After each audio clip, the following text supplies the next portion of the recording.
কুম্ভ ৰাশিৰ লোকসকল এই 5 দিন আপোনালোকৰ জীৱনত এনে কিবা পৰিৱৰ্তন আনিব পাৰে যিটো আপুনি কল্পনা কৰা নাছিল। 26 তাৰিখৰ পৰা আৰম্ভ হোৱা এই সময়ছোৱাত গ্ৰহ নক্ষত্ৰৰ গতি আপোনাৰ পক্ষত এক বিশেষ সংকেত লৈ আহিছে। কৰ্মক্ষেত্ৰ, কৰ্মজীৱন, ব্যক্তিগত জীৱনত ডাঙৰ সিদ্ধান্ত ল'ব লাগিব পাৰে। কিন্তু সাৱধান, এই সময়ছোৱাত কৰা এটা ভুল পদক্ষেপে লাভৰ ঠাইত ক্ষতি কৰিব পাৰে আৰু সঠিক সিদ্ধান্তই আপোনাক সফলতাৰ নতুন শিখৰলৈ লৈ যাব পাৰে।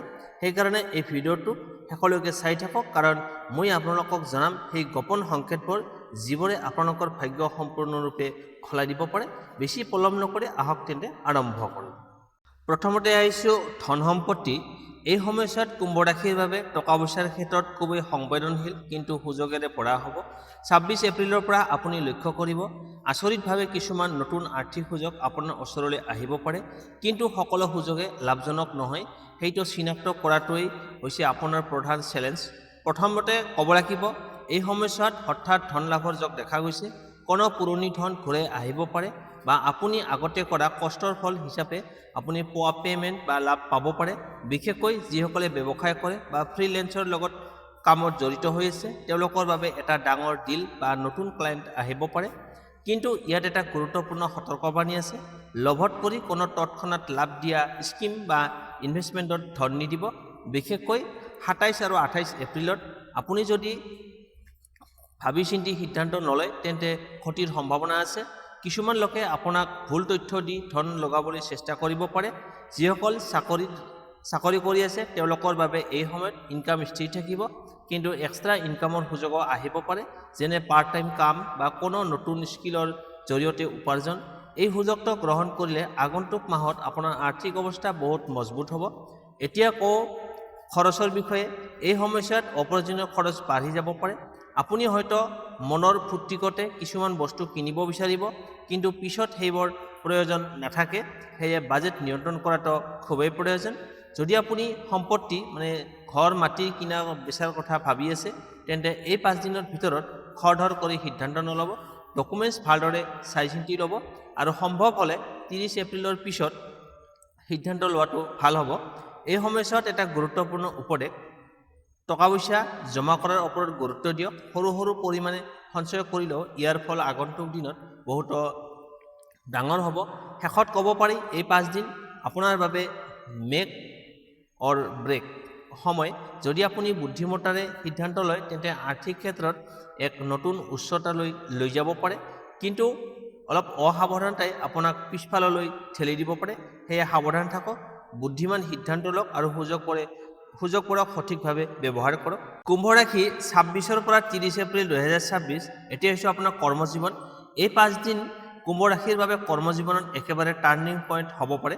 26 এপ্ৰিলৰ পৰা আপোনাৰ ওপৰত দায়িত্ব বাঢ়িব আৰু আপুনি কৰা কামবোৰৰ ওপৰত লোকে বিশেষভাৱে লক্ষ্য কৰিব। এইটো এটা সুযোগ নিজৰ প্ৰতিভা প্ৰমাণ কৰাৰ। প্ৰথমতে ক'ব লাগিব, যিসকলে চাকৰি কৰে তেওঁলোকৰ বাবে এই সময়ত ৱৰ্কলোড অলপ বেছি থাকিব, কামৰ প্ৰেছাৰ থাকিব। আপুনি হয়তো একেলগে বহুতো কাম চম্ভালিব লাগিব আৰু এই কামৰ বাবে মনত অস্থিৰতা আহিব পাৰে। কিন্তু যদি আপুনি ঠাণ্ডা মগজুৰে কাম কৰে তেন্তে এই সময়ছোৱাই আপোনাক আগলৈ লৈ যাব। এই সময়ত বিশেষকৈ 27 আৰু 28 এপ্ৰিলত অফিচ পলিটিক্স বা মিছ আণ্ডাৰষ্টেণ্ডিং হোৱাৰ সম্ভাৱনা আছে।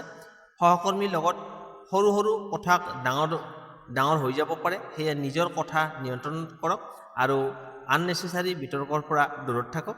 যিসকল নতুন চাকৰি বিচাৰি আছে তেওঁলোকৰ বাবে এই সময়ত পজিটিভ ছিগনেল দেখা গৈছে। ইণ্টাৰভিউ কল বা কোনো ৰেফাৰেঞ্চৰ জৰিয়তে নতুন সুযোগ আহিব পাৰে, কিন্তু একেবাৰে প্ৰথমতে যি অফাৰ আহে সেয়া একচেপ্ট কৰাৰ আগতে ভালদৰে চিন্তা কৰক। ব্যৱসায় কৰা লোকসকলৰ বাবে এই সময়ত একেবাৰে ক্ৰিটিকেল। আপুনি নতুন প্লান বা এক্সপেনশ্যনৰ কথা ভাবিব পাৰে, কিন্তু সকলো কাম একেলগে আৰম্ভ নকৰিব। লাহে লাহে আগবাঢ়ক, নহ'লে ক্ষতি হ'ব পাৰে। এই সময়ছোৱাত নেটৱৰ্কিং খুবেই জৰুৰী হ'ব। নতুন মানুহৰ লগত চিনাকি হওক, নিজৰ কামৰ বিষয়ে আলোচনা কৰক। এইবোৰে আগন্তুক দিনত ডাঙৰ সুযোগ আনিব পাৰে। এতিয়া এটা গুৰুত্বপূৰ্ণ কথা, আপোনাৰ ভিতৰত এটা নতুন আইডিয়া আহিব পাৰে যিটো আগলৈ গৈ আপোনাৰ কেৰিয়াৰৰ বাবে গেম চেঞ্জাৰ হ'ব পাৰে। সেইটো ইগন'ৰ নকৰিব, লিখি ৰাখক আৰু লাহে লাহে ডেভেলপ কৰক। শেষত ক'ব পাৰি এই 5 দিন আপোনাৰ কৰ্মজীৱনৰ বাবে টেষ্ট টাইম, পৰীক্ষাৰ সময়। যদি আপুনি ধৈৰ্য বুদ্ধি আৰু নিয়মিত পৰিশ্ৰম দেখুৱায় তেন্তে প্ৰমোশ্যন ৰিকগনিশ্যন বা নতুন সুযোগ নিশ্চিত। সেয়ে নিজৰ ওপৰত বিশ্বাস ৰাখক, নিগেটিভ মানুহৰ পৰা আঁতৰি থাকক আৰু নিজৰ লক্ষ্যৰ দিশে আগবাঢ়ি যাওক। এতিয়া আহিছোঁ প্ৰেম আৰু দাম্পত্য জীৱন। এই 5 দিন কুম্ভ ৰাশিৰ প্ৰেম জীৱনত গভীৰ অনুভূতি আৰু সৰু সৰু পৰীক্ষাৰ সময়। 26 এপ্ৰিলৰ পৰা আপুনি লক্ষ্য কৰিব মনটো অলপ বেছি সংবেদনশীল হৈ পৰিছে আৰু আপোনাৰ সংগীৰ কথাবোৰো বেছি গম্ভীৰভাৱে ল'ব ধৰিছে।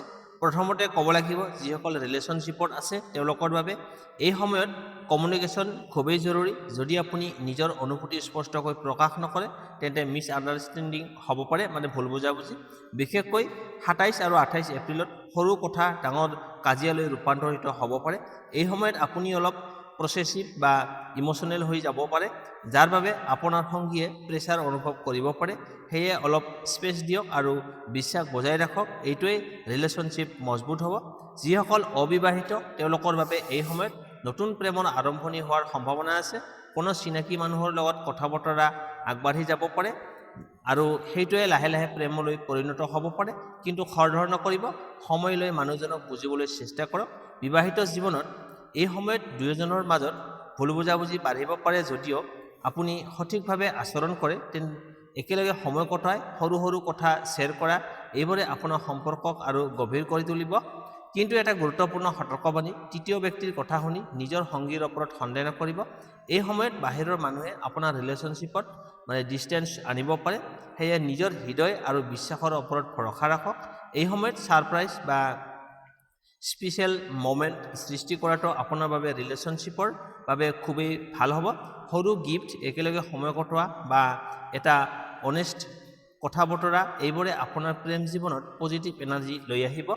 শেষত ক'ব পাৰি এই 5 দিনত আপোনাৰ প্ৰেম জীৱনৰ বাবে ইমোশ্যন টেষ্ট। যদি আপুনি ধৈৰ্য বিশ্বাস আৰু ভালপোৱা দেখুৱায় তেন্তে আপোনাৰ সম্পৰ্ক আগতকৈ বেছি মজবুত হ'ব। সেয়ে হৃদয় খুলি ভাল পাওক, কিন্তু বুদ্ধিৰে সিদ্ধান্ত লওক, তেতিয়াহে প্ৰেমত সফলতা লাভ কৰিব। এতিয়া আহিছোঁ আপোনাৰ লাক এণ্ড ডেষ্টিনি, মানে ভাগ্য। এই 5 দিন কুম্ভ ৰাশিৰ বাবে ভাগ্যৰ দিশে একেবাৰে ইণ্টাৰেষ্টিং টাৰ্ণ আনিব পাৰে। 26 এপ্ৰিলৰ পৰা আপোনাৰ ভাগ্য লাহে লাহে এক্টিভেট হ'ব, মানে আপুনি কৰা কিছুমান কামৰ ফল অকস্মাতে পোৱা আৰম্ভ কৰিব। প্ৰথমতে ক'ব লাগিব এই সময়ত আনএক্সপেক্টেড লাক আপোনাৰ লগত থাকিব।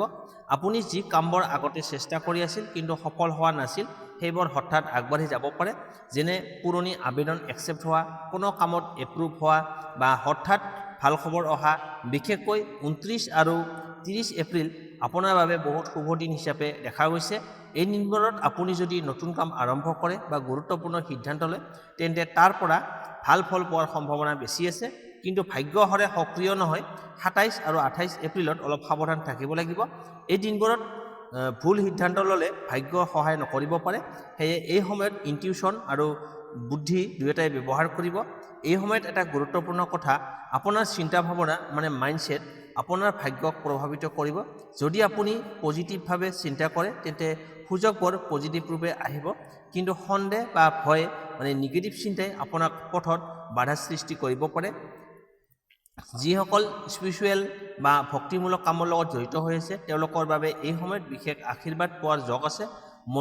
মন্দিৰ যোৱা, প্ৰাৰ্থনা কৰা বা দান ধৰ্ম কৰিলে আপোনাৰ ভাগ্য আৰু বেছি শক্তিশালী হ'ব। এই 5 দিনত সৰু সৰু কনচিষ্টেঞ্চি হ'ব পাৰে, যেনে সঠিক সময়ত সঠিক মানুহ লগ পোৱা বা হঠাৎ কোনো আইডিয়া আহি আপোনাৰ কামত সহজ কৰি দিয়া। এইবোৰক ইগনৰ নকৰিব, কাৰণ এইবোৰেই হৈছে ভাগ্যৰ সংকেত। শেষত ক'ব পাৰি এই সময়ছোৱাত ভাগ্য আপোনাৰ পক্ষত আছে, কিন্তু আপুনি সম্পূৰ্ণ ভৰসা কেৱল ভাগ্যৰ ওপৰত নকৰিব। আপোনাৰ পৰিশ্ৰম, সিদ্ধান্ত আৰু মনোবলেই শেষত ফল নিৰ্ধাৰণ কৰিব। সেয়ে সুযোগ আহিলে ধৰি লওক, সংকেতবোৰ বুজিবলৈ চেষ্টা কৰক আৰু নিজৰ ওপৰত বিশ্বাস ৰাখক, তেতিয়াহে ভাগ্য আপোনাৰ লগত পূৰ্ণৰূপে কাম কৰিব। এতিয়া আহিছোঁ শুভ তাৰিখ, শুভ সংখ্যা, শুভ ৰং আৰু প্ৰতিকাৰ। প্ৰথমতে শুভ তাৰিখ।